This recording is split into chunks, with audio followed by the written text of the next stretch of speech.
Black money white ആക്കാനുള്ള ഒരു Ninja technique. നിങ്ങൾ ധാരാളം ലൈവ് ഇവൻസിനും അതേപോലെ കൺസേർട്സിനൊക്കെ പോയിട്ടുണ്ടാവില്ലേ?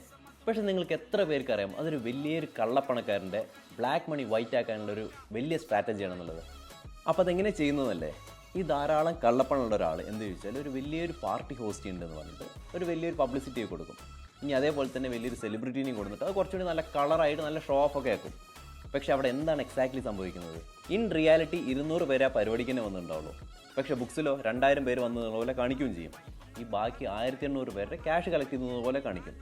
ഇവിടെ ഇൻഫാക്റ്റ് എന്താ നടക്കുന്നത് വെച്ചാൽ അത് നമുക്ക് മോണിറ്റർ ചെയ്യാനോ എത്ര പേര് വന്നു എത്ര പേര് പോയി എന്ന് നമുക്ക് മോണിറ്റർ ചെയ്യാനോ ഒരു സിസ്റ്റം നമുക്ക് ഇവിടെ ഇല്ല. അപ്പോൾ ഇവിടെ എന്താണ് സംഭവിച്ചതെന്ന് വെച്ചാൽ അവരുടെ ഫുൾ ക്യാഷ് അവർക്ക് ബിസിനസ്സിൽ കൗണ്ട് ചെയ്യാൻ പറ്റി. അതേപോലെ അവരുടെ ഫുൾ ബ്ലാക്ക് മണി ഇപ്പോൾ വൈറ്റ് ആയി. അപ്പോൾ ഇതേപോലെ ബ്ലാക്ക് മണി വൈറ്റ് ആക്കുന്ന മറ്റെന്തെങ്കിലും ടെക്നിക്സ് നിങ്ങൾക്ക് അറിയാമെന്നുണ്ടെങ്കിൽ അത് നമ്മളെ വീഡിയോയിൽ ഒന്ന് കമൻറ്റ് ചെയ്യുക. അതേപോലെ ഇതേപോലത്തെ ലൈവ് ഇവൻറ്റ്സിന് സ്ഥിരമായിട്ട് പോകുന്ന നിങ്ങളുടെ ഫ്രണ്ട്സിന് ഇതൊന്ന് ഷെയർ ചെയ്ത് കൊടുക്കുക.